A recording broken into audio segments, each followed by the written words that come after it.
உன் அலையன்ஸுக்கு பேரே இந்தியா. ஆனால் நீ ஒரு சீட்டு கொடுக்க மாட்டேன், 2 சீட்டு கொடுக்க மாட்டேன், அதுக்கு நான் தனியாக போவேன்னா நீ என்ன சொல்ல வர? நான் இருக்கணும், இல்லை பிஜேபியை மோடியாக இருந்துட்டு போட்டோம். நிதிஷ் எப்பவுமே பவரில் இருக்கணும்னு ஆசைப்படுற ஒரு லீடர். ஸோ அப்போ அவர் இந்தியா அலையன்ஸுக்கு த்ரெட்டாக தானே இருப்பார். ஹவவர் நிதிஷ் அவருக்கு பேரே பீகார் பாலிடிக்ஸில் பல்டி மாமா. உண்மையான நேஷனல் பார்ட்டினா காங்கிரஸும் பிஜேபியும் தான். பல பேரோட ஈகோவை சாட்டிஸ்ஃபை பண்ணி இதை முன்னால கொண்டு போக வேண்டிய பொறுப்பு யாருக்கு இருக்கு? நான் திரும்பவும் சொல்றேன், 12 கோடி வாக்குகள் நீங்க சொல்ற அந்த மரியாதையை மற்ற கட்சிகள் காங்கிரஸுக்கு கொடுக்கணும்ல. இது மரியாதைன்றதெல்லாம் கேட்டு வாங்குறது கிடையாது, இயல்பா வரணும்.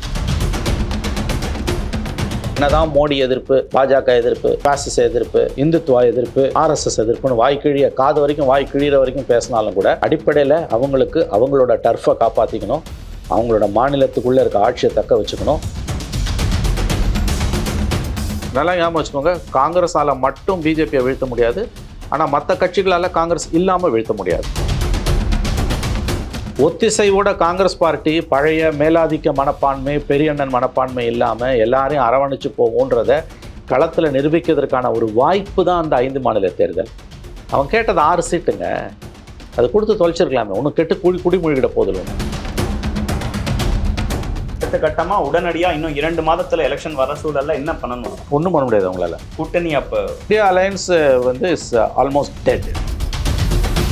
ராகுல் காந்தியோட யாத்திரை 29ஆம் தேதி பீகார் உள்ள நுழையுது. அது நுழையிற அன்னைக்கு நிதிஷ்குமார் NDA CM இருக்கணுன்றது தான் மோடியோட பிஜேபியோட பிளான். ஏன்னா யாராவது எலெக்ஷனை பக்கத்தில் 2 மாசத்துல வச்சுட்டு யாத்திரை போவானாங்க? மேபி சீட் ஷேரிங்கை ஃபைனலைஸ் பண்ணிட்டு இந்த யாத்திரை நடந்திருந்தா இது சரியாக இருந்திருக்கும். இப்ப கூட சார்ட் அவுட் பண்ற ஸ்டேஜ்ல தான் இருக்கா? பண்ணலாம், பட் இப்போ இந்த என்டையர் அலையன்ஸே ஒரு மாதிரி பிஜேபி அக்யூஸ் பண்ணுற மாதிரி ஒரு கம்பல்ஷன் அலையன்ஸ் தான். எக்ஸாக்ட்லி அப்படி தான் நான் புரிஞ்சுக்கிறேன். நான் இதை நெகட்டிவாக பேசுகிறேன்னு தயவு செஞ்சு யாரும் நினைக்க வேணாம். என்ன உங்கள் ப்ரோக்ராம், என்ன உங்கள் பாலிசி?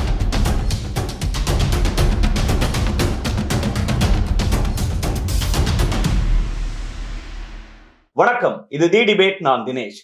சிறப்பு விவாதத்திற்கு உங்கள் அனைவரையும் அன்போடு வரவேற்கிறேன். இன்றைய சிறப்பு விவாதத்தில் சிறப்பு விருந்தினர்களா நம்மோடு மூத்த பத்திரிகையாளர் மணி அவர்களும் மனோஜ் பிரபாகர் அவர்களும் இணைந்திருக்கிறாங்க. சார் வணக்கம். வணக்கம் தினேஷ். வணக்கம் மனோஜ், எப்படி இருக்கீங்க? நல்லா இருக்கும் சார். இந்தியா கூட்டணி நல்லா இருக்கா சார்? இந்தியா கூட்டணி நல்லா இல்லை, நாசமாக போய் கொண்டிருக்கிறது. இந்தியா கூட்டணி சிதைந்து கொண்டிருக்கிறது, உடைந்து சிதறி கொண்டிருக்கிறது. என்ன சார் இந்த பிரச்சனைக்கு காரணம்? ஒரு 8 மாசத்துக்கு முன்னாடியே கிட்டத்தட்ட ஃபர்ஸ்ட் மீட்டிங் அவங்க ஆர்கனைஸ் பண்ணிட்டாங்க. அதற்கு பிறகு ஒவ்வொரு நாளும் ஸ்டெப் பை ஸ்டெப்பா இந்த கூட்டணி வலுவடையும்னு பார்த்தா தேர்தல் நெருங்க இது வலு இழந்து கொண்டிருக்கிறதே என்ன காரணம்? ஜூன் மாதம் இந்த கூட்டணியோட இதெல்லாம் நடக்குது. இவரோட நிதிஷோட வீட்டில் நடக்குதுன்னு நினைக்கிறேன். முதல் கூட்டம் பட்னாவில் நடக்குது. ஜூன் மாதம் பட்னாவில் கூட்டம் நடக்கும்போது, ஃபஸ்ட்டு கூட்டம் நடக்கும்போது இந்தியா கூட்டணின்னு பேர் வைக்கல. அப்போ மோடி பாரிஸில் இருக்கார். பிரெஞ்சு புரட்சியோட அந்த இதில் கலந்து கொள்வதற்காக அவர் செல்கிறார். அதன் பிறகு அவர் டெல்லி இந்தியா திரும்பிய பிறகு போபாலில் கடுமையாக விமர்சனம் பண்ணி பேசுகிறார். அந்த இந்தியா கூட்டணியோட பெயர் வைக்கல, ஆனால் இந்த எதிர்க்கட்சி ஒற்றுமையை பற்றி உண்மையிலே மோடி கலக்கமடைந்தார் என்பது உண்மை. அங்கே தான் போபால் கூட்டத்தில் திமுகவை பற்றி மறைமுகமாக பேசுகிறாரு, அஜித் பவாரை இன்டைரக்டாக பேசுகிறாரு, எல்லாம் நடக்குது. 2வது கூட்டம் நடக்குது, அப்போ தான் இந்தியா கூட்டணின்னு பேர் வைக்கிறாங்க. அப்போ அதே நாளன்று 9 ஆண்டுகளாக கூட்டப்படாத NDA கூட்டத்தை மோடி கூட்டுறார். 3வது கூட்டம் மும்பையில் நடக்குது. பார்லிமெண்ட் ஸ்பெஷல் செஷனில் அந்த கூட்டத்துக்கு 2 மணி நேரம் முன்னால் அனௌன்ஸ் பண்ணுறாரு. 6:30 மணிக்கு இந்தியா கூட்டணியோட முதல் கூட்டம் நடக்குது. பெயர் வச்ச பிறகு நடக்கிற முதல் கூட்டம் 3வது கூட்டம். அது ஆக்சுவலாக அந்த கூட்டத்துக்கு 2 மணி நேரம் முன்னால் பார்லிமெண்ட் ஸ்பெஷல் செஷன் அனௌன்ஸ் பண்ணுறார். ஸோ மோடி உண்மையிலேயே கலக்கமடைந்திருந்தார், இந்தியா கூட்டணியை பார்த்து அச்சமடைந்திருந்தார் என்பதற்கு அவை எல்லாம் சரியான சான்றுகள். நிதிஷ், மம்தா எல்லாரும் ஒன்றா வந்துட்டாங்க. அதன் பிறகு என்ன ஆகுது? 5 மாநில தேர்தல், குறிப்பாக சத்தீஸ்கர், மத்திய பிரதேஷ், ராஜஸ்தான் தேர்தல் வருது. இந்த தேர்தல் காலகட்டத்தில் கிட்டத்தட்ட 3 மாதம் இந்தியா கூட்டணியை பற்றி அவங்க கண்டுக்கவே இல்லை. நிதிஷ்குமார் வெளிப்படையாக சொல்கிறார், காங்கிரஸ் இதை பற்றி இந்தியா கூட்டணியை கலந்து ஆலோசிக்கவும் இல்லை, இந்த கூட்டணி பற்றி கவலையும் படலை, நம்ம நிறைய பிரச்சனைகள் பேச வேண்டியிருக்கு, சீட் ஷேரிங்கை சீக்கிரமாக முடிக்கணும் எல்லாம் சொல்கிறார். அவரை சீண்ட கூட இல்லை காங்கிரஸ். கரெக்டாக டிசம்பர் 3 ரிசல்ட் பிஜேபி 3 மாநிலத்தில் அமோக வெற்றின்னு ரிசல்ட் வந்துட்டு இருக்கும்போது மத்தியானம் 2 மணிக்கு 6ஆம் தேதி கூட்டன்றார் கார்கே. அவங்கெல்லாம் 4 எங்களுக்கு ஒத்து வரலன்னு பிரிதொரு தேதியில் வைக்கிறாங்க. அது 4வது கூட்டம். இந்த 4வது கூட்டத்தை பற்றி மோடி கொஞ்சம் கூட கவலையப்படல. அதன் பிறகு என்ன ஆகுது? ஒரு தொய்வு நிலையிலேயே கூட்டணி வந்துடுது. ஃபர்ஸ்ட் 3 கூட்டத்தை பார்த்து பயந்தவர் இல்ல வந்து கலக்கம் அடைஞ்சாருன்னு சொன்னாங்க. பயம், கலக்கம்ன்ற வார்த்தைகள் பெரிய வார்த்தைகள் என்று நீங்கள் எடுத்துக்கொள்வீர்கள் என்றால் அதை நீங்கள் எப்படி புரிஞ்சுக்கணும்? கலக்கம் வரல. ஏன்னா 3 மாநில தேர்தல் முடிவுகள் வந்தோடனே அவங்க தெளிவாயிட்டாங்க, இது விளங்காது. இதுக்கு நடுப்புற இந்த 5 மாநில தேர்தலை நோக்கி இவங்க போகும்போது செப்டம்பர் மாதம் 13ஆம் தேதி நினைக்கிறேன், இப்போ சரத் பவாரோட வீட்டில் டெல்லியில் கூட்டம் நடக்குது. என்ன கூட்டம்னா 18ஆம் தேதி பார்லிமெண்ட் ஸ்பெஷல் செஷன், மோடி ஏதோ பேரை மாற்ற போகிறார் இந்தியான்ற பேர், எல்லாம் என்னென்னமோ யூகங்கள் வந்தது. அப்போ என்ன முடிவு எடுத்தாங்கன்னா, போபாலில் 2ஆம் தேதி இந்தியா கூட்டணியோட ரேலி, ஃபர்ஸ்ட் ரேலி கூட்டம்னு முடிவு பண்ணாங்க. திடீர்னு அக்டோபர் 26 தேதின்னு நினைக்கிறேன், 26-27 தேதிக்கு அந்த கூட்டத்தை நான் ரத்து செய்யணும்னு அனௌன்ஸ் பண்ணார் கமல்நாத், போபால் மத்திய பிரதேஷ் காங்கிரஸ் கமிட்டி தலைவர், சிஎம் கேண்டிடேட். எதனாலன்றது நல்லா தெரிஞ்சு போச்சு. 2 ப்ராப்ளம். ஒன்று வந்து ஆம் ஆத்மியும் அகிலேஷ் யாதவும் மத்திய பிரதேசில் காங்கிரஸோட பேச்சுவார்த்தை இருக்காங்க, அது இழுபறியில் இருக்குது. இழுபறியில் இருக்கும்போது மேடையில் ஏற்றுறதுக்கு அவர் விரும்பலை, சோலாவாக எல்லாம் ஜெயிக்கணும்னு நினச்சார். கடைசியில் அந்த பேச்சுவார்த்தையும் முடிஞ்சு தனியாக போச்சு. 2வது சனாதன தர்மம் குறித்து உதயநிதி பேசினது கண்டிப்பாக வட இந்தியாவில் பெரிய சிக்கலை ஏற்படுத்துச்சு. அது எலக்ட்ரல் பாலிடிக்ஸ். சனாதனத்துக்கு உதயநிதி கொடுத்த விளக்கம் வேறு, டெல்லியில் பிஜேபி அதை திருப்பின விளக்கம் வேறு. இன்ஃபேக்ட் சனாதனத்துக்கு பல விளக்கம் இருக்குது. மகாத்மா காந்தியோட சனாதனம் எல்லாரையும் உள்ளடக்கிய சனாதனம், ஆர்எஸ்எஸோட சனாதனம் வேறுபட்ட சனாதனம். ஆனால் உதயநிதி சொன்னதுன்றது சாதிய வேறுபாடை தான் அவர் சொன்னார். ஆனால் அது எப்படி புரிந்து கொள்ளப்பட்டது என்றால், மத நம்பிக்கை உள்ள இந்துக்களுடைய உணர்வுகளை புண்படுத்தும் விதத்தில் அவர் பேசினார் என்று புரிந்து கொள்ளப்பட்டது. அந்த மேடையிலேயே வந்து இந்து மதமும் சனாதனமும் ஒன்றுதான் வீரமணி பேசினார். இது எல்லாத்தையும் அவங்க வீடியோவில் எடுத்து 4 கோடி வாட்ஸ்அப் குரூப்ஸில் அந்த நியூஸை போட்டு அடி நடிக்க ஆரம்பிச்சிட்டாங்க. நடுங்கிட்டார் கமல்நாத். தன்னிச்சையாக அந்த போபால் ரேலியை கேன்சல் பண்ணுறாரு. நல்லா கவனிங்க, போபால் ரேலியை அனௌன்ஸ் பண்ணது சரத் பவார். ஒன்று அவர் கேன்சல் பண்ணணும், இல்லை காங்கிரஸ் கட்சியோட தலைவர் கார்கே கேன்சல் பண்ணணும். இவங்க 2 பேரையும் கலந்து ஆலோசிக்காமல் கமல்நாத் கேன்சல் பண்ணார். அடுத்து எப்போ டேட் வச்சுருக்கீங்க ரேலிக்குன்னு ரிப்போர்ட்டர்ஸ் கேட்கும்போது சோடுதோன்ட்டு போனார். அது ஒரு கொஸ்டினாகவே லெஃப்ட் ஹேண்டில் டீல் பண்ணுறதுனால அந்த மாதிரி பண்ணார். அப்புறம் பேச்சுவார்த்தையில் வந்து இந்தியா கூட்டணிக்குள்ளே இருக்க அகிலேஷ் யாதவை, சமாஜ்வாதி பார்ட்டியை மத்திய பிரதேசில் 18 சீட் அவர் கேட்டு 6 சீட்டுக்கு ஒத்துக்கிட்டாரு. பேச்சுவார்த்தை நடந்துக்கிட்டே இருக்குது. தொகுதிகளை ஐடென்டிஃபை பண்ணுற ஸ்டேஜ் வரும்போது திடீர்னு ஒரு நாள் காலையில் எல்லா தொகுதியிலையும் காங்கிரஸ் போட்டி போடுன்ட்டார் கமல்நாத். இதே தான் வந்து சிபிஎம் சிபிஐயோட ராஜஸ்தான்லேயும் தெலுங்கானாலையும் காங்கிரஸுக்கு நடந்திருக்கு. ஆகவே இந்தியா கூட்டணின்னு பேர் இருந்தாலும் இந்த எல்லாம் சிறிய கட்சிகள், இந்த 4 மாநிலத்தில் காங்கிரஸ் ஸ்ட்ராங்காக இருந்த 4 மாநிலத்தில், மத்திய பிரதேஷில், ராஜஸ்தானில், தெலுங்கானாவில் 3 இடத்துலையும் இந்த கூட்டணி கட்சிகளை இழிவுபடுத்தி வெளியேற்றியது காங்கிரஸ்.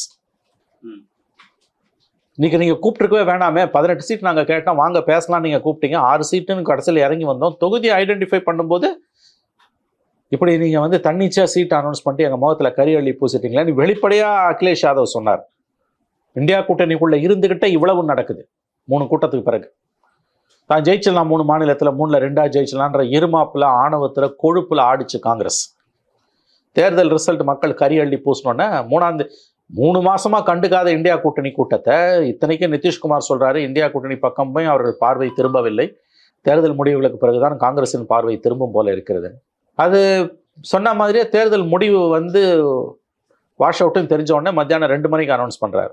ஸோ நிதிஷ்குமாருக்குரிய மரியாதையும் அங்கே கொடுக்கப்படவில்லை என்பது ஒரு கருத்து. இவங்க கொடுக்காததுக்கு காரணம், இவர் இப்போ எப்படியும் வெளில போயிடுவார். இப்போ உதாரணத்துக்கு கன்வீனர் போஸ்ட் கொடுத்தாங்க, அவர் ஏற்றுக்கல. கன்வீனராக இருந்திருந்தானே என்ன இருக்கும்? கன்வீனரே போயிட்டாரு பிஜேபிக்குன்னா இந்தியா கூட்டணின்றது எப்படி இருக்கும்?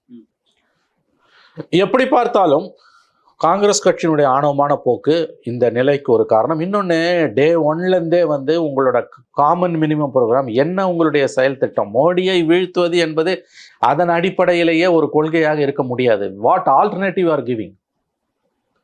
இருக்கிற ஒன்றை இல்லாத ஒன்றை வச்சு வீழ்த்த முடியாது. மதவெறி மோடின்னு பேசி வீழ்த்த முடியாது. கான்கிரீட்டாக உன்னால் இந்த ஆரம்பித்து 6 மாதத்தில் ஒரு பப்ளிக் மீட்டிங் நடத்த முடியல. இத்தனை elections R a very good chance.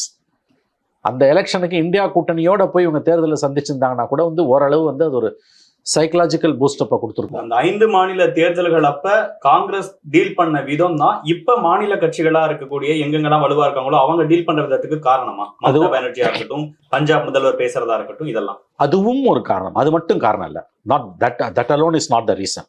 ஆனால் அதில் என்ன நடந்திருக்கும்னா, உண்மையிலேயே வந்து அப்போ கூட்டணியோட இவங்க போய் தேர்தலை சந்திச்சிருந்தா ஒரு வாய்ப்பு என்னன்னா, See, life is nothing but trial and errors. இந்த கூட்டணிங்கிறது ஆனா நாடாளுமன்ற தேர்தலுக்கு தானே. ஒரு வாய்ப்பா தேர்தல்கள் வந்தது. தேர்தல்களில் வந்து நம்ம ட்ரையல் அண்ட் எரர் மெத்தட்ல போறோம். ஏன்னா ஒவ்வொரு மாநிலத்திலையும் சீட் ஷேரிங்ல ப்ராப்ளம் இருக்குது.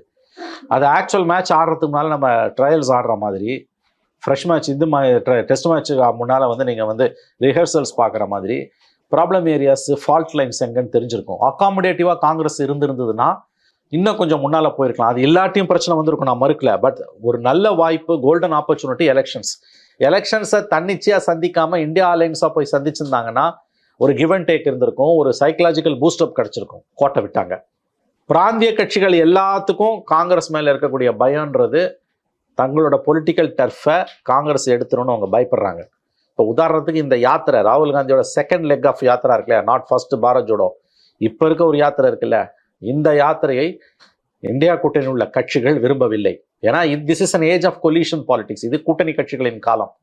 இந்த நேரத்தில் காங்கிரஸ் வந்து தனி ஆவர்த்தனம் பண்ணுறதுன்றது வந்து சோலோவாக பண்ணுறதுன்றது தங்களுடைய பொலிட்டிக்கல் டர்ஃபை ஷ்ரிங்க் பண்ணிட்டோன்னு அவங்க பயப்படுறாங்க. இவையெல்லாம் காரணங்கள். பெருந்தன்மையாக நடந்து மெக்னானிமிட்டியோட இந்த கூட்டணியை காப்பாற்றிருக்க வேண்டிய பொறுப்பு காங்கிரஸ் தான்.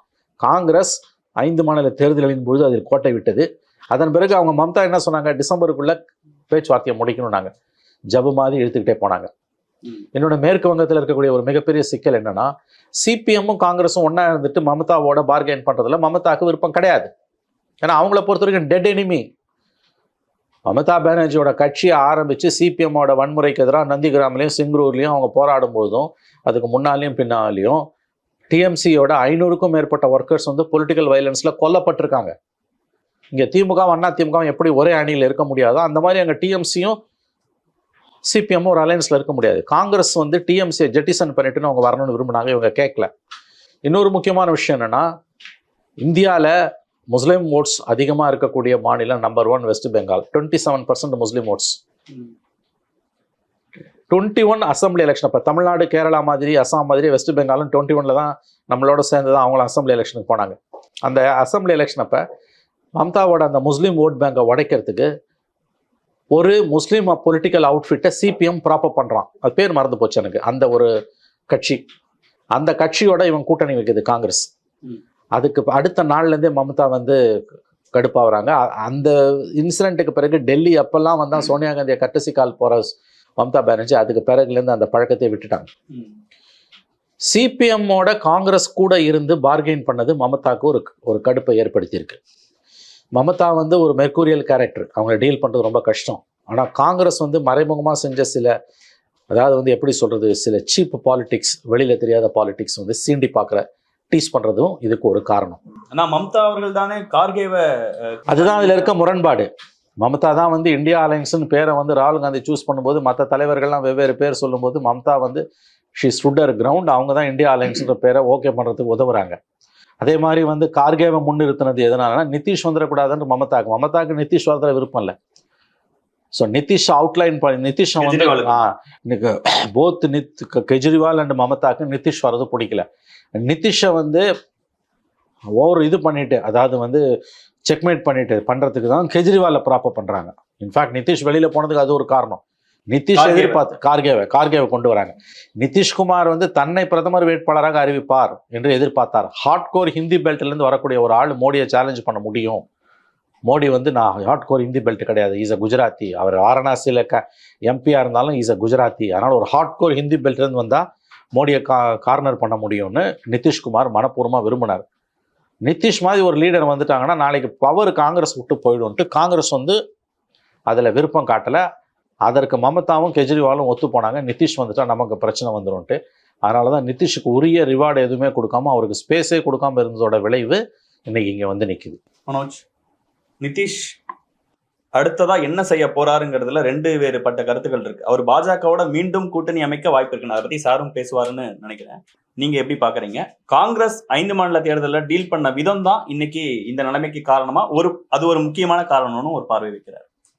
கண்டிப்பா சார் சொன்னதுல வந்து இப்போ 5 ஸ்டேட் போல்ஸுக்கு முன்னாடி இந்தியா அலையன்ஸ் அந்த எலெக்ஷனை சந்திக்கணுமான்ற கிளாரிட்டி அங்க யாருக்குமே இல்லை. ஆனா ஊபியை பொறுத்த வரைக்கும் அங்க காங்கிரஸும் அகிலேஷும் ஒரு பார்ட்னர்ஸா கண்டினியூஸா இருக்காங்க. அங்க எலெக்ஷன்ஸ் இல்லை, பட் ஸ்டில் அவங்க ஒரு பார்ட்னர்ஸா இருந்தாங்க. பட் மத்திய பிரதேசத்தை பொறுத்த வரைக்கும் இல்லை ராஜஸ்தானை பொறுத்த வரைக்கும் காங்கிரஸ் வந்து அவங்க தலைமையில் அலையன்ஸு இல்லை லாஸ்ட் எலெக்ஷனில் கூட அவங்க வந்து சமாஜ்வாதியை சேர்த்துக்கிட்டு போட்டி போடணுன்றதுல பெரிய கீனாலாம் இல்லை.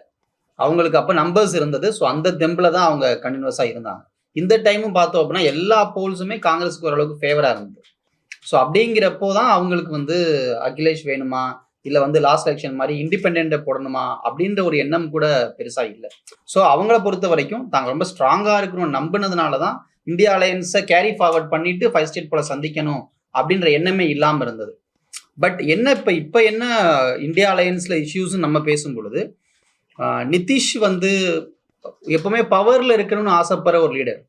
ஸோ அப்போ அவர் இந்தியா அலையன்ஸுக்கு த்ரெட்டாக தானே இருப்பார். ஹவவர் ஸோ அப்போ காங்கிரஸ் அவர் அந்த விதத்தில் பார்க்கறது தவறும் கிடையாதுன்றதை நான் நினைக்கிறேன். இல்லை இதில் மனோஜ் இதில் வந்து தப்பு ரைட்டுன்னு எதுவும் கிடையாது. After all every thing is good in love and வார்னுவாங்க. பாலிடிக்ஸ்லையும் வார்லையும் லவ்லையும் எல்லாமே தப்பு ரைட்டுன்னு எதுவுமே கிடையாது. Politics is nothing but an art of possible. இப்போ நிதிஷோட கேரக்டர் நமக்கு தெரியும். நிதிஷ் வந்து அவருக்கு பேரே பீகார் பாலிடிக்ஸில் பல்ட்டி மாமா, ஏன்னா குட்டிக்கரண மாமா. அவர் வந்து இப்போ பாருங்கள், இன்றைக்கி மத்தியானத்துலேருந்து வர தகவல் என்னென்னா நாளை மறுநாள் அவர் பிஜேபி ஆதரவோட சிஎம் ஆக போகிறார். நாளை காலையில் கவர்னரை பார்த்து ரெசிக்னேஷன் கொடுக்குறாரு. நாளைக்கு மத்தியானம் பிஜேபி ஆதரவோட சிஎம் ஆகிறார். 5வது தடவையாக கட்சி மாறுறாரு. 2005 5வது தடவையாக கட்சி மாறுறாரு. கூட்டணி மாறுறாரு. 2 தடவை ஆர்ஜேடி, 2 தடவை பிஜேபி, இப்போ 3வது தடவை பிஜேபி போகிறார். எல்லா முறையும் சிஎம். ஆனால் எல்லா முறையும் சிஎம். அந்த நேக் மட்டும் அவர்கிட்ட இருக்குது. அவரை பல்ட்டி மாமான் தான் நிதிஷை கூப்பிடுவாங்க. நிதிஷ் வந்து சுயநலத்துக்காக தான் கூட்டணியை விட்டு வெளியில் போனாருன்றதெல்லாம் உண்மையாக இருந்தாலும் இந்த பிரச்சனையை நீங்கள் எப்படி டீல் பண்ணியிருந்துருக்கணும்? ஏன்னா நிதிஷ் ஒரு கட்டத்தில் ரொம்ப அதீதமாக ஆர்வம் காட்டினார். இந்த இந்தியா அலையன்ஸோட ஸ்டார்டிங் கூட்டமே அவரோட ஊரில் போட்டது. அவர் நாளைக்கு வெளியில் போயிடுவாருன்னு நாங்கள் அவரை கன்வீனர் ஆக்கணுன்றதெல்லாம் வந்து கன்வின்சிங்கான பதில் கிடையாது. இல்லை இப்போ எல்லாத்துக்குமே காங்கிரஸை குற்றம் சொல்வதும் சரியா? ஏன்னா இப்போ காங்கிரஸ் பெரிய பார்ட்டி தான் கம்பேரிட்டிவ்லி. நேஷனல் லெவல்ல அவங்க தான் இவங்க எல்லாரையும் விட பெரிய பார்ட்டி. ஆமா. ஆனா ஒரு இந்தியா அலையன்ஸ் நீங்க எல்லாம் சேர்ந்துட்டீங்க. சேர்ந்ததற்கு பிறகு சின்ன சின்ன சிக்கலையும் தீர்த்து வைக்கிறதுக்கான வேலைகளை மற்றவர்களும் ஈடுபடுங்க. இப்போ ஸ்டாலின் இருக்காரு. He has a good relationship with Mamata, Nitish, இப்படி எல்லாருக்கும். அதே மாதிரி மம்தாவும் ஒரு முக்கியமான பார்ட். அவங்களுக்கும் சேம் ஈக்குவேஷன்ஸ் மற்ற எல்லா லீடர்ஸ்க்கும் இருக்கு. இன்க்ளூடிங் எல்லாரையும் தாண்டி சரத்பவார் முக்கியமான லீடர். அவருக்கும் வந்து காங்கிரஸ் கூட ஈக்குவேஷன்ஸ் இருக்கு, நிதிஷ் கூட ஈக்குவேஷன்ஸ் இருக்கு. பட் இவங்க யாருமே, அதாவது காங்கிரஸை தாண்டி மற்ற யாருமே இந்த விஷயத்துல ஒரு கிரிட்டிக்கல் மேனேஜர் ரோலை எடுத்துக்கவே விரும்ப மாட்டாங்களே. எப்படி விரும்ப முடியும்? ஒன்று புரிஞ்சுக்கோங்க, Congress alone cannot defeat BJP. Congress மட்டுமே இன்றைய பிஜேபியை வீழ்த்த முடியாது. ஏன்னா இன்றைய பிஜேபி விஸ்வரூபம் எடுத்துருச்சு. காங்கிரஸ் பழைய காங்கிரஸ் இல்லை, அது தன்னோட ஹோல்டை வந்து பெரிய அளவில் இழந்திருக்கு. ப. சிதம்பரத்தோட வார்த்தைகளில் சொல்கிறதுனா 2022 மார்ச் யூபி உள்ளிட்ட 5 மாநில தேர்தல் முடிவுகளுக்கு 3 நாள் கழித்து, சரியாக சொல்கிறதுனா மார்ச் 10 ரிசல்ட்டு, மார்ச் 13 NDTVயோட நிதி ராஜ்தானுக்கு ப. சிதம்பரம் அவர்கள் கொடுத்த பேட்டி. 5 மாநில தேர்தல்களில் காங்கிரஸ் படுதோல்வியை தழுவிய பிறகு அவர் சொன்னது. கோவா உள்ளிட்ட மாநிலங்களில் கோவா இன்சார்ஜாக சிதம்பரம் தான் இருந்தார். சிதம்பரம் சொன்ன வார்த்தை, in many states Congress party is withering away. பார்ட்டியே இல்லை. அவர் சொல்லார், பிப்ரவரி மார்ச்சில் கோவா எலெக்ஷன் 22 21 டிசம்பரில் என்னை கோவா இன்சார்ஜாக போடுறாங்க. நான் கோவாவில் போய் இறங்கின பிறகு தான் எனக்கு தெரியுது, கோவாவில் பல மாவட்டங்களில் காங்கிரஸுக்கு கிளைகளே இல்லை. இது வந்து 2019 லோக்சபா எலெக்ஷன் ரிசல்ட்ஸுக்கு பிறகு வர பிரச்சனை. இந்த டெவலப்மெண்ட் வந்து 2019 மோடி 2.0 ஸ்டார்ட் ஆன பிறகு 2021 கிட்டத்தட்ட 2.5 வருஷம் பொறுத்து அந்த மாநில தேர்தல்களுக்காக என்ன அங்கே பார்வையாளராக அனுப்புகிறாங்க. நான் அங்கே போய் இறங்கி ஆர்கனைஸ் பண்ணுறேன் கூட்டத்தை, ஆஃபீஸ் பேரர்ஸ் கூட்டத்தை கூப்பிடும்போது தான் தெரியுது பல மாவட்டங்களில் காங்கிரஸே இல்லை. In several parts of the country the Congress party is withering away. இது அவருடைய ஃபேமஸ் வேர்ட்ஸ். ஸோ காங்கிரஸ் வந்து பழைய காங்கிரஸ் கிடையாது, பிஜேபி பழைய பிஜேபி கிடையாது. இவன் விஸ்வரூபம் எடுத்துட்டான். அப்போ இந்த வீழ்த்துறதுன்றது வந்து முடியாத காரியம்னு சத்தியமாக சொல்ல மாட்டேன். ஆனால் நல்லா ஞாபகம் வச்சுக்கோங்க, காங்கிரஸால் மட்டும் பிஜேபியை வீழ்த்த முடியாது. ஆனால் மற்ற கட்சிகளால் காங்கிரஸ் இல்லாமல் வீழ்த்த முடியாது. இதுதான் இருக்கிறதுல ரொம்ப டைனமிக்ஸ், ரொம்ப ஷார்ப்பாக பார்க்க வேண்டியது. பட் இந்த ரியாலிட்டி எது ஸ்டாப் பண்ணுது இவங்கெல்லாம் ஃபீல் பண்ண விடாம? அதாவது நான் என்ன சொல்கிறேன், இன்னும் மெக்னானிமிட்டியோட காங்கிரஸ் பார்ட்டி, நான் திரும்பவும் I will blame the repeatedly நான் சொல்கிறேன், நான் வந்து காங்கிரஸை தான் பிளேம் பண்ணுவேன். என்னன்னா, கூடுதல் பொறுப்பு உங்களுக்கு தான் இருக்குது. காஷ்மீர்லேருந்து கன்னியாகுமரி வரைக்கும் கிளைகள் பரப்பி இருக்கக்கூடிய ஒரு கட்சி 2019 எலெக்ஷனில் பிஜேபிக்கு 38% ஓட்ஸ், காங்கிரஸ் பார்ட்டிக்கு 19% ஓட்ஸ், அந்த 12 கோடி ஓட்ஸ் வாங்கியிருக்காங்க. 12 கோடி. இவங்க எல்லாரும் வாங்கின வாக்கை சேர்த்தா கூட அது கிட்ட நெருங்காது. யார்? திரிணாமுல், ஆம் ஆத்மி, நிதிஷ், திமுக இவங்க எல்லாரும் அப்புறம் குட்டி குட்டி கட்சிங்கள்லாம் வாங்கின வாக்கெல்லாம் சேர்த்தா கூட அது கிட்ட நெருங்க முடியாது. இப்போ உண்மையான நேஷனல் பார்ட்டினா காங்கிரஸும் பிஜேபியும் தான். அப்ப பல பேரோட ஈகோவை சாட்டிஸ்ஃபை பண்ணி இதை முன்னால கொண்டு போக வேண்டிய பொறுப்பு யாருக்கு இருக்குன்னா, திரும்பவும் சொல்றேன், ஒரே ஒரு டவுட் மட்டும் சார். அப்ப 12 கோடி வாக்குகள் நீங்க சொல்ற அந்த மரியாதையை மற்ற கட்சிகள் காங்கிரஸுக்கு கொடுக்கணும்ல. மம்தா பானர்ஜி அவர்களா ஒரு அறிவிப்பை வெளியிடுறாங்க, இதெல்லாமும் நடக்குது. இல்ல பாலிடிக்ஸ்ன்றது நீங்க புரிஞ்சுக்கல. அதாவது மரியாதைன்றதெல்லாம் கேட்டு வரங்கிறது கிடையாது, இயல்பா வரணும். 12 கோடி ஓட்டு உனக்கு இருக்கு, நீ என்ன டாமினேட் பண்ணல நினைக்காதன்னு தான் அவன் நினைப்பான். எனக்கு இந்த பிராந்திய கட்சிகளோட ப்ராப்ளம் என்னன்னு புரிஞ்சுக்கோங்க. என்னதான் மோடி எதிர்ப்பு, பாஜக எதிர்ப்பு, ஃபாசிச எதிர்ப்பு, இந்துத்துவா எதிர்ப்பு, ஆர்எஸ்எஸ் எதிர்ப்புன்னு காது வரைக்கும் வாய் கிழிகிற வரைக்கும் பேசினாலும் கூட அடிப்படையில் அவங்களுக்கு அவங்களோட டர்ஃபை காப்பாற்றிக்கணும், அவங்களோட மாநிலத்துக்குள்ளே இருக்க ஆட்சியை தக்க வச்சுக்கணும். பவர் எல்லாம் சென்ட்ரல் கவர்மெண்ட் கிட்ட தான் இருக்குது. அதை ஒன்றியம்னு நீ எவ்வளோ நக்கல் பண்ணி பேசினாலும் அது மத்திய அரசு தான், அங்கே தான் பவர் இருக்குது. அதை பகைச்சிக்கிட்டு நீ ஆள முடியாதுன்றது அத்தனை பேருக்கும் நல்லா தெரியும். அதனால் ஒரு குரூஷியல் ஃபேஸில் கிரைசிஸ் ரொம்ப ஷார்ப்பனாகி காங்கிரஸா பிஜேபியா தன்னை காப்பாற்றிக்கிறதுக்கு பிஜேபி தான் அங்கே பவரில் இருக்க போகுதுன்னு கன்ஃபார்ம் ஆயிடுச்சுன்னா, பிஜேபி பக்கம் எல்லாரும் சீட்டு கட்டு மாதிரி சரிவான்னு நான் சொல்ல மாட்டேன், இழிவுபடுத்த விரும்பல. ஆனால் காங்கிரஸுக்கு இப்போ கொடுக்குற மரியாதையை கொடுக்க மாட்டோம். இன்னைக்கு நான் உங்களுக்கு திரும்பவும் 5 மாநில தேர்தலுக்கு தான் உங்களை அழைச்சிட்டு போகிறேன். அது ஏன் நான் ஒரு ஐ ஓப்பனர்னு சொல்கிறேன்னு கேட்டிங்கன்னா, பாலிடிக்ஸ்ன்றது not only results but perception. ஒத்திசைவோட காங்கிரஸ் பார்ட்டி பழைய மேலாதிக்க மனப்பான்மை, பெரியண்ணன் மனப்பான்மை இல்லாமல் எல்லாரையும் அரவணைச்சு போகுன்றத களத்தில் நிரூபிக்கிறதுக்கான ஒரு வாய்ப்பு தான் அந்த 5 மாநில தேர்தல். அவன் கேட்டது 6 சீட்டுங்க, அது கொடுத்து தொலைச்சிருக்கலாமே. ஒன்று கெட்டு குடிமொழிகிட போதில் ஒன்று. அதை விட கொடுமை தெலுங்கானாவில் சிபிஎம்மை காங்கிரஸ் நடத்தின முறை. சிபிஐ 2 சீட்டு என்னமோ வாங்கி 6 சீட்டு கேட்குறாங்க, கடைசியில் 1 சீட்டு என்னமோ சிபிஐக்கு என்னமோ கொடுக்குறாங்க. அவன் போயிடுறான். கொடுத்தாலும் கொடுக்கலையோ அவங்க ஹேண்டில்டு சிபிஐ. சிபிஎம்முக்கு 6ன்னு சொல்லிட்டு 2 சீட்டுக்கு அவங்க இறங்கி பேச்சுவார்த்தை நடந்துன்னே இருக்கும்போது சடனாக அலையன்ஸ் இல்லை, 1 சீட்டு கூட கொடுக்க முடியாது அனுப்பிட்டாங்க. ஸ்னப் பண்ணி மூக்கில் குத்தி அனுப்புனாங்க. ராஜஸ்தானில் கெஹ்லோட் 2 பேரோடையும் பேசிட்டு இருக்காரு. சடனாக சீட்டு இல்லை, 1 சீட்டு கூட கிடையாது உங்களுக்குன்ட்டார். இந்த ஆணவம் எங்கேருந்து காங்கிரஸுக்கு வருது நான் சொல்கிறேன். At a time when Modi has become a monster, BJP has become a monster. உங்களுக்கு பிடிக்குதோ பிடிக்கலையோ நீங்கள் விஸ்வரூபம் எடுத்துட்டான். அது யதார்த்தமாக இல்லாமல் பர்செப்ஷன் கூட நீங்கள் சொல்லலாம், நான் ஒத்துக்கிறேன். ஆனால் நடைமுறையில் அவன் தான் ஈஸ் கண்ட்ரோலிங் த ஷாட்ஸ். இது வரைக்கும் யாருமே என்ஜாய் பண்ணாத பவர் அவங்க என்ஜாய் பண்ணிட்டு இருக்காங்க. அது உண்மையான பலமா அல்லது அவங்க அதை மற்றவங்கள நம்ப வச்சு அவங்க என்ஜாய் பண்ணுறாங்களாலாம் டிபேட்டபிள். அதுக்குள்ளே நான் போல. இந்திரா காந்தியை விட வலிமையான தலைவர் அப்படி நான் சொல்லலை. But in reality is controlling every thing. அப்படிப்பட்ட ஒரு சிச்சுவேஷனில், அப்படிப்பட்ட ஒரு பொலிட்டிக்கல் கிரைசிஸில் நீங்கள் இந்த மாநில தேர்தலில் 1 சீட்டு 2 சீட்டு கொடுத்து அந்த கட்சிகளை அரவணைக்கிறது மூலமாக நீங்கள் அவங்களோட குட்வில்லை ஏர்ன் பண்ணுறீங்க. அதன் பிறகு நீங்கள் அடுத்த ஸ்டேஜுக்கு போகும்போது அது ஈஸியாக இருக்கும். அங்கே எங்கே காட்டுச்சு, யூபியில் நான் வச்சுக்கிறேன் அப்படின்ட்டார் யார், அகிலேஷ் யாதவ். யூபியில் காங்கிரஸ் டிபெண்டான அகிலேஷ் யாதவ். இன்னைக்கு அவர் என்ன சொல்கிறாரு தெரியுமா, 2 சீட்டு கொடுப்பேன்றாரு. காங்கிரஸுக்கு மொத்தமே உங்களுக்கு நான் 2 சீட்டு தான் கொடுப்பேன், 80 சீட்டில் 2 சீட்டு தான் உங்களுக்குன்றார். அதுவே அதிகம். 1 சீட்டு அவர் என்ன சொல்றாரு, 2 அசம்பிளி இருந்தால் 1 பார்லிமெண்ட் சீட்டுன்றாரு. காங்கிரஸுக்கு சீட்டே 2 சீட்டு. உங்களோட தகுதிக்கு ஏற்ற மாதிரி சீட்டு கேளுங்க, உங்கள் விருப்பத்துக்கு ஏற்ற மாதிரி ஃபேன்சி நம்பர்ஸை சொல்லாதீங்கன்றார். இதனை மத்திய பிரதேசில் கிவ் அண்ட் டேக்கில் இருந்தீங்கன்னா இங்கே ஒரு 4 சீட் வந்திருக்கும். உனக்கு இப்போ யூபியில் அகிலேஷ் யாதவ் கிட்ட தான் நீ போய் நிற்க போகிற இன்னும் 6 மாதத்துலன்னு உனக்கு தெரியும். இங்கே அந்த 6 சீட்டில் 3 சீட்டு அவங்க கேட்குறதும் 3 சீட்டு நெகோஷியபிள்னும் இந்த லெவலுக்கு கூட அவர் இறங்கி வந்தார். சடனாக லிஸ்ட்டு அனௌன்ஸ் பண்ணிட்டாருங்க. அதுவும் இந்த way in which Congress party treated Samajwadi party atrocious. முதல்ல 18ன்னு 6க்கு ஒத்து வந்தான் பேச்சுவார்த்தைக்கு வரான். பேசிக்கிட்டே இருக்காங்க, 1 வாரமோ என்னமோ 10 நாள் பேசுகிறாங்க.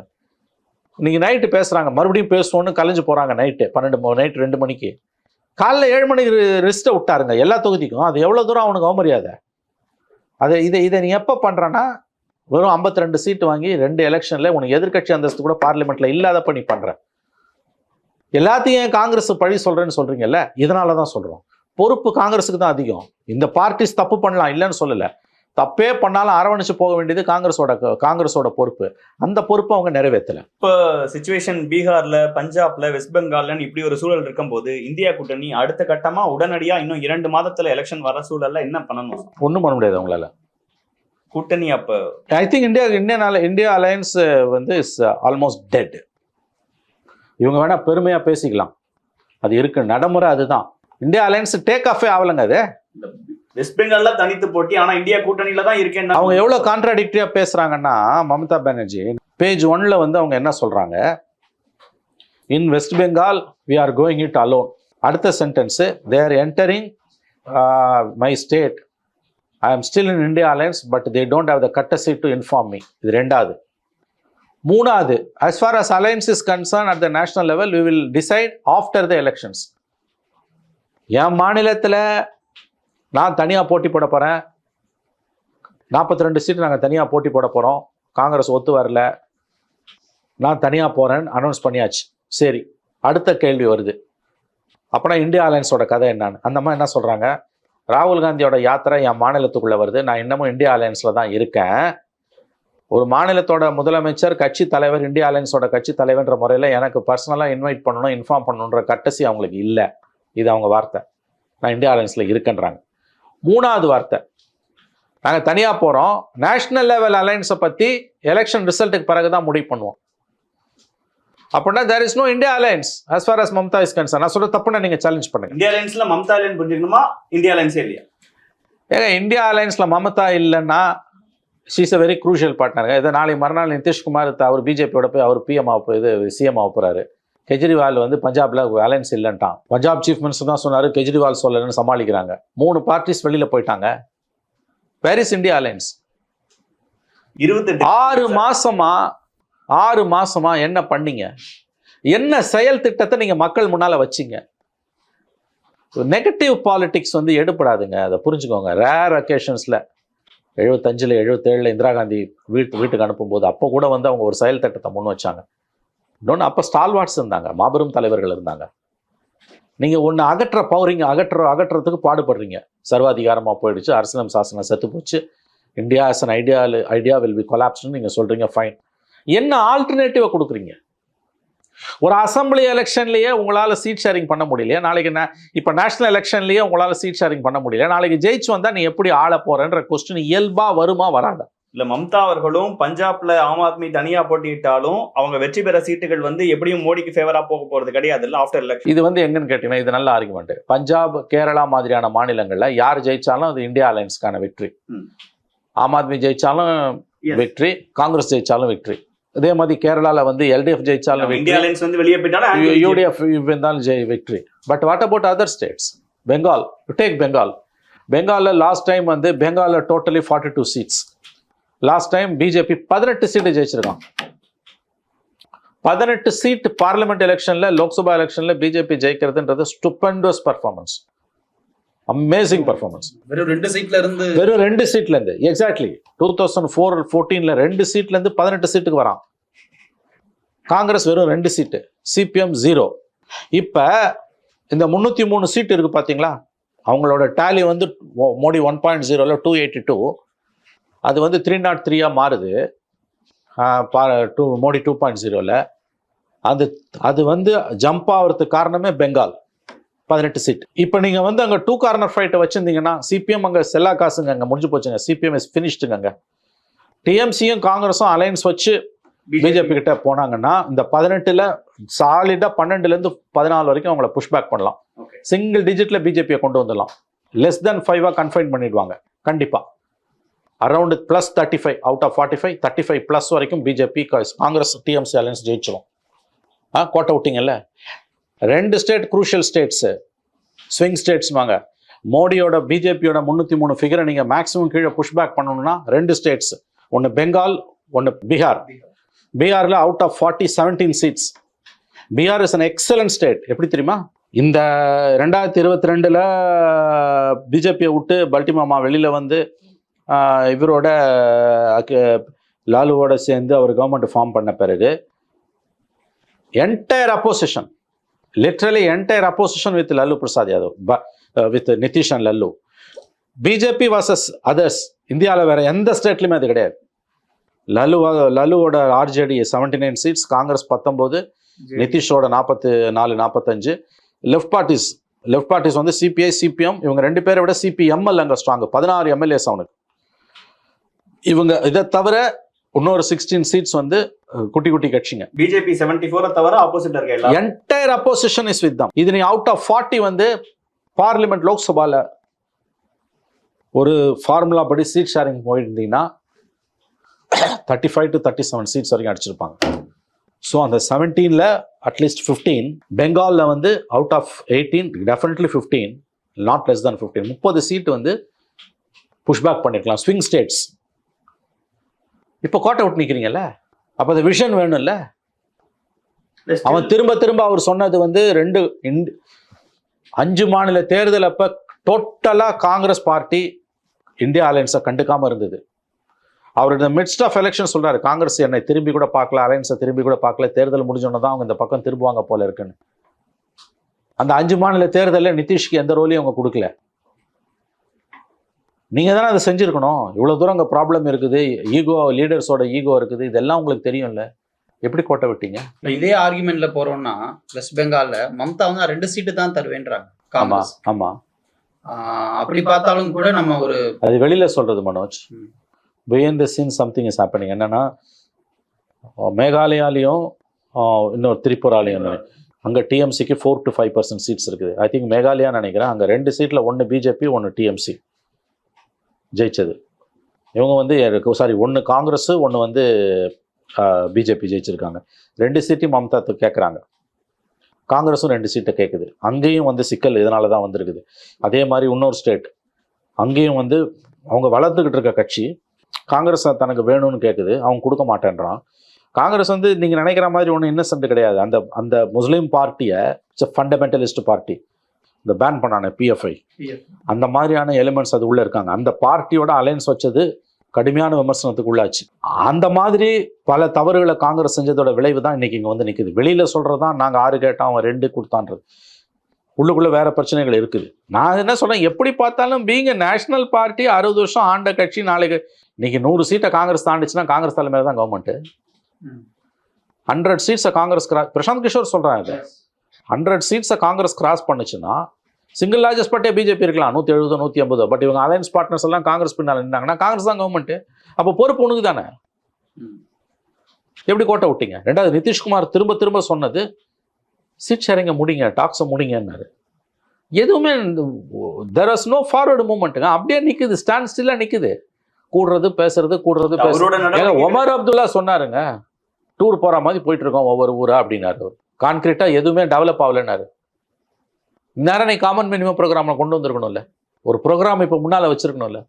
அதை டெஸ்டிங் ரவுண்டாக அந்த 5 மாநில தேர்தலை பயன்படுத்திருக்கணும்ல. 4 மாநிலத்தில் காங்கிரஸ் ஸ்ட்ராங், தெலுங்கானா, சத்தீஸ்கர், மத்திய பிரதேஷ், ராஜஸ்தான், பவர்ஃபுல் பார்ட்டி. அங்கே அதை டெஸ்ட் பண்ணிருக்கணும்ல, டெஸ்டிங் ரவுண்டாக அதை யூஸ் பண்ணிருக்கணும்ல. Every challenge is an opportunity. கோட்டை விட்டாங்க. பகவந்த் மன்னோடது மம்தாவோட விஷயங்கள் பேசுறதுக்கான காரணங்கள் புரிஞ்சுக்க முடியும். நிதிஷ் என்ன நடந்தது சார், என்ன ரீசன்னால இப்போ இந்த மாதிரி? Nitish is a problematic character, அதில் சந்தேகமே கிடையாது. பட் அதான் எனக்கு என்னோட அசஸ்மெண்ட், வேற தகவல்கள், தன்னை பிரைம் மினிஸ்டர் கேண்டிடேட்டாக அனௌன்ஸ் பண்ணாதது அவருக்கு ஒரு இட்ஸ் அ டெத்னல். அவரை பொறுத்த வரைக்கும் அது ஒரு முக்கியமான காரணம்ன்றாங்க. அவர் ரொம்ப மெர்குரியல் கேரக்டர். அவர் 19 வருஷத்தில் 2005லேருந்து இது வரைக்கும் 5ஆவது தடவை ஒரு பல்ட்டி அடிக்கிறாரு.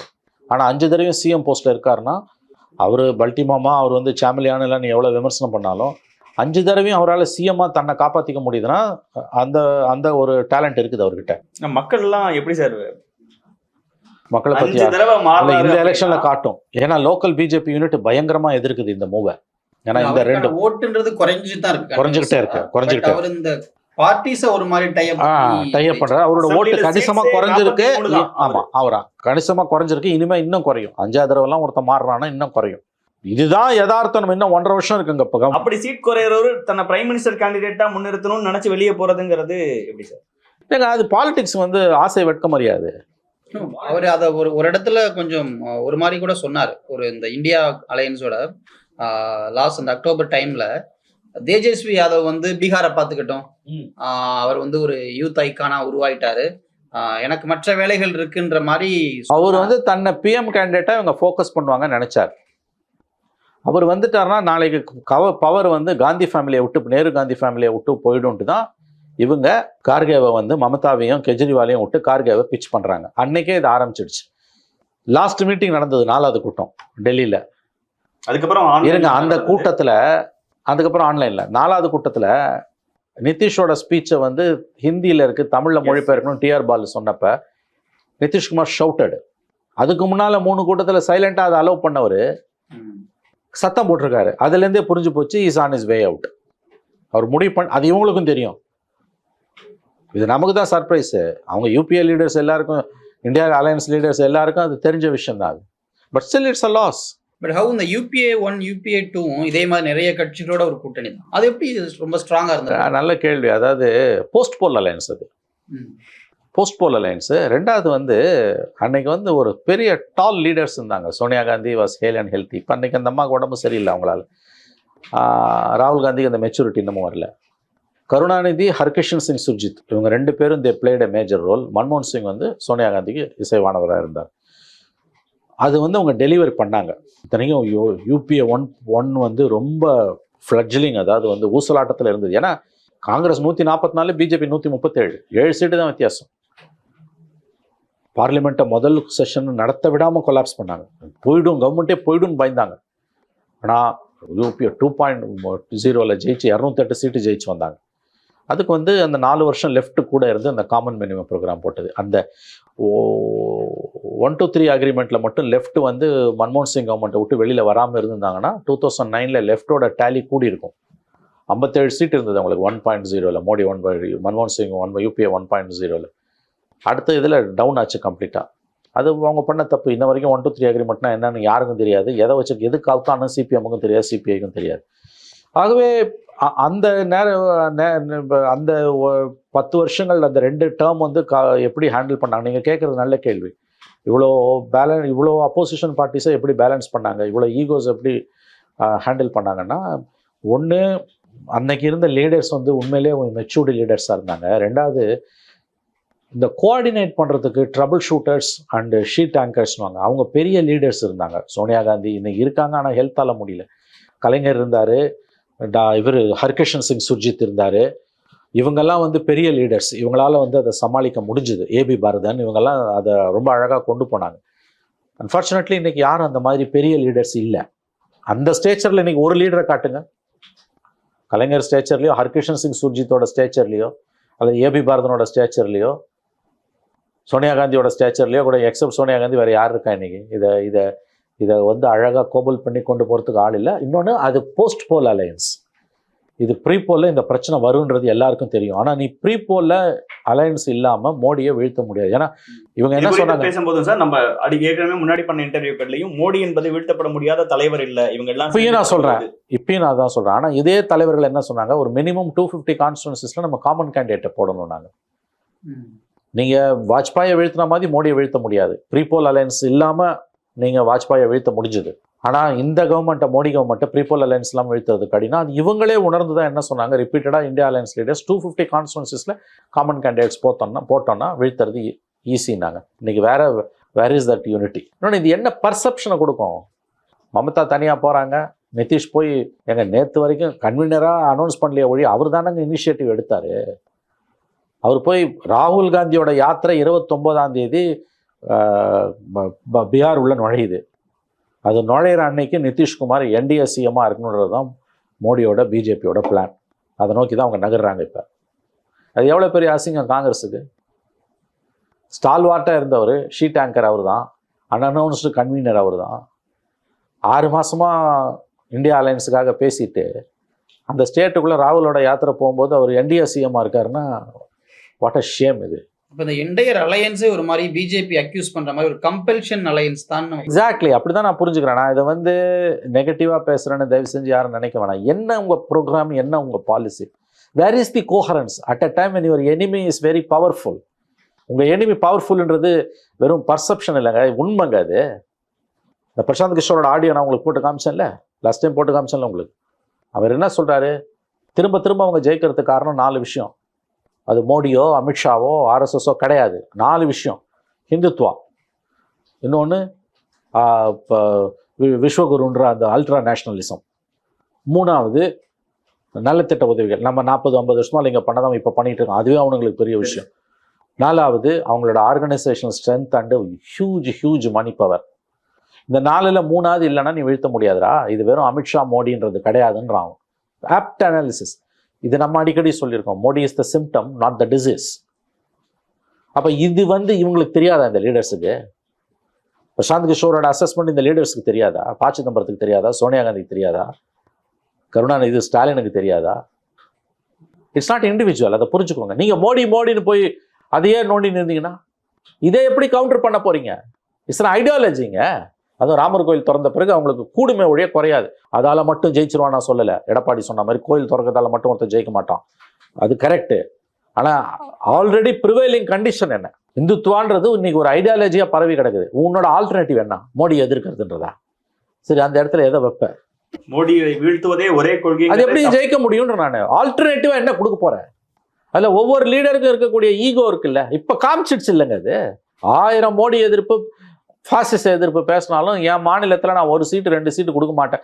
மோடி எதிர்ப்பு தானே உனக்கு முக்கியம், பாசிச எதிர்ப்பு தானே முக்கியம். இந்தியா இஸ் அன் ஐடியாலஜி, காப்பாற்றப்படணும்னு நீ சொல்றல. உன் அலையன்ஸுக்கு பேரே இந்தியா. ஆனால் நீ 1 சீட்டு கொடுக்க மாட்டேன், 2 சீட்டு கொடுக்க மாட்டேன், அதுக்கு நான் தனியாக போவேன்னா நீ என்ன சொல்ல வர? நான் இருக்கணும், இல்லை பிஜேபியை மோடியா இருந்துட்டு போட்டோம், எனக்கு இந்தியா அலையன்ஸை பற்றி கவலை இல்லைன்ற. அதுதானே முடிவு, அதானே இதோட அர்த்தம். மமதாவோட மீனிங் அதானே. மமதா தாங்க pillar. West Bengal is going to be the swing state. புரிஞ்சுக்கோங்க. நீங்க வெஸ்ட் பெங்கால் எவ்வளவு தூரம் அவங்களை புஷ் பேக் பண்றீங்களோ அந்த அளவுக்கு தான் அவங்க ஸ்டேட் தானே, ஒரு கட்சி தானேன்னு பார்க்க கூடாது. ஐயோ, அப்படி பார்க்க முடியாது. அது என்ன மாதிரியான ஸ்டேட்னு பார்க்கணும். இப்போ தமிழ்நாடுனா வேறங்க. தமிழ்நாட்டில் என்ன காம்பினேஷன் பெர்முடேஷன் போட்டாலும் இவங்க அடிச்சிடுவாங்க. ஏன்னா ஆன்டி பிஜேபின்றது இங்கே very very strong, very strong. DMK alliance is going to sweep. எழுதி வச்சுக்கோங்க. நான் முந்தி சொன்னதான் இப்பயும் சொல்றேன். அவங்களுக்கு 19ல் 56%, ஏடிஎம்கே 23%. அந்த 56% எவ்வளோ குறைஞ்சிருந்தாலும் 40 கீழே போயிருக்க போகிறது கிடையாது. இவங்க 23 நல்ல அதில் பாதாளத்துக்கு போயிருக்கு. ஸோ எந்த காம்பினேஷன் பெர்முடேஷனில் போட்டாலும் இவங்க அடிச்சுட்டு வந்துருவாங்க. பெங்காலில் அப்படி கிடையாதுங்க. பெங்காலில் தேர் வெயிட்டிங் இன் த விங்ஸ். அவன் 18 சீட் லாஸ்ட் டைம் ஜெயிச்சிருக்கான். நீ 3 கார்னர் ஃபைட் 2 கார்னர் ஃபைட் போட்டால் தான் அவனை புஷ் பேக் பண்ண முடியும், கீழே தள்ள முடியும். நீ 3 கார்னர் ஃபைட்டுக்கு போகும்போது அவன் அடிச்சுட்டு வருவான். ஏன்னா மமதா மேலே ஒரு ஆன்டி இன்கம்பன்சி இருக்கு, மறந்துடாதீங்க. இங்கே எப்படி டிஎம்கே மேலே ஒரு ஆன்டி இன்கம்பன்சி இருக்கோ, ஆனால் இங்கே என்னன்னா அந்த ஆன்டி இன்கம்பன்சியை என்கேஷ் பண்ணுறதுக்கு அப்போசிஷன் இல்லை. ஏடிஎம்கே உடஞ்சு கிடக்குது, பிஜேபி சீன்லேயே கிடையாது. அதனால் எவ்வளோ ஆன்டி இன்கம்பன்சி இருந்தாலும் பார்லிமெண்ட்டில் டிஎம்கே அசைக்க முடியாது.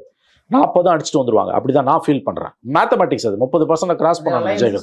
வெரி ஸ்ட்ராங் அசம்பிளி வேறு. பெங்கால் அப்படி கிடையாது. பெங்கால் அவனுக்கு ஃபுட்டோல் இருக்குது, 18 எம்பி இருக்குது அவனுக்கு. நீ அங்கே 2 கார்னர் ஃபைட் போட்டால் தான் அவனை 18, 15, 3, 4 குறைக்க முடியும். அங்கே கோட்டை விட்டு 3 கார்னர் ஃபைட் வந்து என்ன பண்ணுவ நீ? பெங்கால்ல ஆக்சுவலி பிஜேபி வின் பண்ண அந்த 18ல் ஒரு 14 சீட்டு கிட்ட they gained from AITC. Trinamool கிட்ட இருந்து.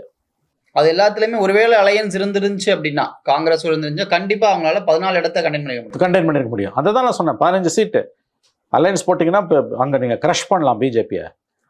அதே தான் பீகாரில். பீகாரில் இந்த அத்தனை அலையன்ஸ் அப்போசிஷனும் நான் சொன்னேன் இல்லையா, the only state in India entire opposition is against BJP.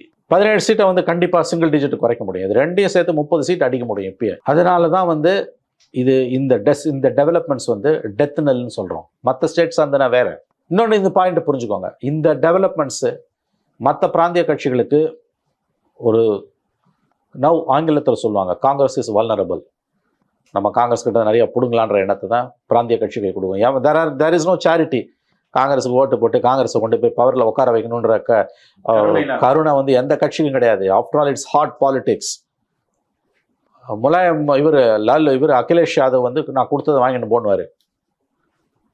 மகாராஷ்டிராவில் சிக்கல் உருவாயிருக்கு. அவன் 23 சீட்டு தான் கண்டெஸ்ட் பண்ணுவான்றான். யார்? உத்தவ் தாக்கரே பார்ட்டி. ரிமைனிங் 25 இருக்குது, மொத்தம் 48. அந்த 25ல் தான் ஷரத் பவாரும் காங்கிரஸும் பிரிச்சுக்கணும். மகாராஷ்டிராலலாம் நீங்கள் எவ்வளோ தூரம் காங்கிரஸ் ஜெயிக்குதோ அதுக்கு ஈக்குவலாக தான் 100 கிராஸ் பண்ண முடியும். மகாராஷ்டிராவில் நீங்கள் எவ்வளோ தூரம் பிஜேபியை கீழே தள்ளுறீங்களோ அந்த அளவுக்கு தான் அவங்க டேலியை வந்து கீழே கீழே கீழே தள்ள முடியும். இந்த ஸ்விங் ஸ்டேட்ஸ்லாம் நீங்கள் கோட்டை விட்டுட்டு எப்படி வந்து நிற்பீங்க? இப்போ யூபி, குஜராத், மத்திய பிரதேஷ், ராஜஸ்தான், சத்தீஸ்கர் எல்லாம் வந்து பிஜேபிக்கான ஸ்ட்ராங் பாசிபிலிட்டி உள்ள states, hard core Hindutva states. நீங்கள் எங்கெல்லாம் புஷ்பேக் பண்ண முடியும்னா Bengal, Bihar, Maharashtra, Tamil Nadu, Telangana, Kerala, Andhra Pradesh, to certain extent in Karnataka. ஏன்னா யாராவது எலெக்ஷனை பக்கத்தில் 2 மாதத்தில் வச்சுட்டு யாத்திரை போவானாங்க? அது எந்த ஸ்டேட்டுக்குள்ளே நீ போகிற? அலையன்ஸ் பார்ட்னரோட ஸ்டேட்டுக்குள்ளே போகிற அவன் பயப்படுவான். அங்கே என்ன தான் காங்கிரஸ் டவுன் அண்ட் அண்டர் இருந்தாலும். இப்போ தமிழ்நாட்டில் நடந்தனா யார் திமுக கவலைப்படாது. ஆனால் இங்கே திமுகவே ராகுல் காந்தி தெருவா சுற்றினார்னா கோவப்படுவாங்க. ஏன்னா அவங்க ஓட் பேங்க்ல 2% 3% அந்த பக்கம் போயிடுன்ற பயம் அவங்களுக்கு வரும். இது வந்து 4% இருக்க காங்கிரஸ் தமிழ்நாட்டில் இருக்க நிலைமையிலேயே இந்த பயம் வரும்போது அங்கெல்லாம் வந்து காங்கிரஸ் வந்து பவர்ஃபுல்லாக தான் இருக்குது, ஜெயிக்க முடியலையே ஒழிய பவர்ஃபுல்லாக இருக்குது. எலெக்ஷன் டைமில் நீ அங்கே உள்ள டிஸ்டர்ப் பண்ணும்போது பயப்படுறான் அவன். ஃபர்ஸ்ட் யாத்ராவுக்கு இருந்த அந்த ரிசப்ஷன் இப்போ வந்து அலையன்ஸ் பார்ட்னர்ஸ் கூட இல்லாமல் இருக்கிறதுக்கு காரணம் அவங்களுக்கு ஒரு ஷிவர் வருது. மேபி சீட் ஷேரிங்கை ஃபைனலைஸ் பண்ணிட்டு இந்த யாத்திரை நடந்திருந்தா இது சரியா இருந்திருக்குமோ? மேபி இல்லைங்க, அவர் திரும்ப திரும்ப வந்து நிதிஷும் மமதாவும் சொல்றது சீட் ஷேரிங்கை ஃபைனலைஸ் பண்ணுன்னு கேட்குறாங்க, இவங்க பண்ண மாட்டேன்றாங்க. டிசம்பருக்குள்ளேயே அவர் பண்ணினாரு. நீ தள்ளி போக போக போக போக போக வந்து வெஸ்ட் பெங்கால் போச்சு. இப்போ நாளை மறுநாள் பீகார் உள்ளே போகும்போது அங்கே நிதிஷ்னா இது அதாவது சைக்கலாஜிக்கலாக இது ஒரு பெரிய ஜோல்ட்டுங்க. பாலிடிக்ஸ்ன்றது வெறும் இப்போ ஆக்சுவல் ரிசல்ட்ஸ் மட்டும் இல்லை, பெர்செப்ஷன். நிதிஷ்குமார் தான் 6 மாதம் கஷ்டப்பட்டு one of the pillars India அலையன்ஸ்க்கு. எழுதப்படாத அன்டிக்ளேர்டு கன்வீனரை பிஜேபிக்கு போயிட்டாருன்னா உன் யாத்திரை அந்த ஸ்டேட்டுக்குள்ளே போகும்போது அந்த சிஎம் அவர் தான் பில்லராக இருந்தார். லாஸ்ட்டு இந்த மீட்டிங்கில் கூட வந்து கலந்துக்கிட்டாரு, அந்த இதில் வீடியோ கான்ஃபரன்சிங்கில். இன்னைக்கு அவரே அங்கே போயிட்டாருன்னா ஸோ இது கடந்த 6 மாதமாக ஒரு ப்ரோக்ராம் இல்லாமல், ஆல்டர்னேட்டிவ் பொலிட்டிக்கல் ப்ரோக்ராம் இல்லாமல் குருட்டுத்தனமான பிஜேபி மோடி எதிர்ப்புக்கு வந்த வேணாம் இது. 2வது 5 மாநில தேர்தலில் அரவணைச்சு ஓரளவு போயிருந்தா இதெல்லாம் தவிர்த்திருக்கலாம். எல்லாத்தையும் அந்த எலெக்ஷன் பீக்கில் அந்த 2 மாதம் காங்கிரஸோட அரகன்ஸ் வந்து தனியாக காங்கிரஸ் என்ன நினச்சது, தெலுங்கானாவில் ஜெயிச்சிருவோம், மற்ற 3 மாநிலத்தில் 2ல் ஜெயிச்சிருவோம், அப்போ 2 எடுத்துலாம்னு நினச்சிது. 3 சைபர் ஆச்சுல, அது 3 குரூஷியல் ஸ்டேட்ஸ் இல்லை. இங்கே காங்கிரஸ் வலுவாக இருக்குன்னு நினச்சதும் அங்கே போச்சு இல்லை. அப்படி ஜெயிக்கிறேன்னு தெரியும் போது இவங்களை அரவணைச்சிருக்கணும்ல. அது தோத்துருந்தா கூட பரவாயில்ல, 20 சீட்டு கூட வந்திருக்கும். அகிலேஷ் யாதவ் கூட வந்தால் மத்திய பிரதேஷ் தாலி வந்து 20 சீட்ஸ் கூட. பிஜேபியை தோற்கடிக்கணும்னு இந்தியா அலையன்ஸ் உண்மையானே விரும்புதுன்னா இவ்வளோ பிரச்சனைகள் நடந்துட்டு இருக்க சூழல்ல காங்கிரஸ் என்ன செய்யணும், மாநில கட்சிகள் என்ன செய்யணும், இந்தியா அலையன்ஸ் என்ன செய்யணும்? இல்லைங்க, சீட் ஷேரிங்ல ரொம்ப மெக்னானிமிட்டி வேணுங்க. நம்ம அடிக்கடி சொன்ன மாதிரி you must ensure 250 constituencies at least where BJP is strong. Hindi ஆட்லைனில் காமன் கேண்டிடேட்டை போடணும், சிங்கிள் கேண்டிடேட்டை போடணும் 250 கான்ஸ்டிடுவன்சிஸில் மினிமம். 2வது வந்து ஒரு சாலிடான ஆல்டர்னேட்டிவ் ப்ரோக்ராம் நீங்கள் வைக்கணும். இது 2மே இல்லாமல் ப்ரோக்ராமும் கூட இப்போ கூட சார்ட் அவுட் பண்ணுற ஸ்டேஜில் தான் இருக்கா. பண்ணலாம், பட் சான்சஸ் ஆர் வெரி ஸ்லிம்னு எனக்கு தோணுது. ஸ்டில் இதை நினைச்சா பண்ண முடியும், பண்ணலாம். யார் இனிஷியேட்டிவ் எடுக்கிறது?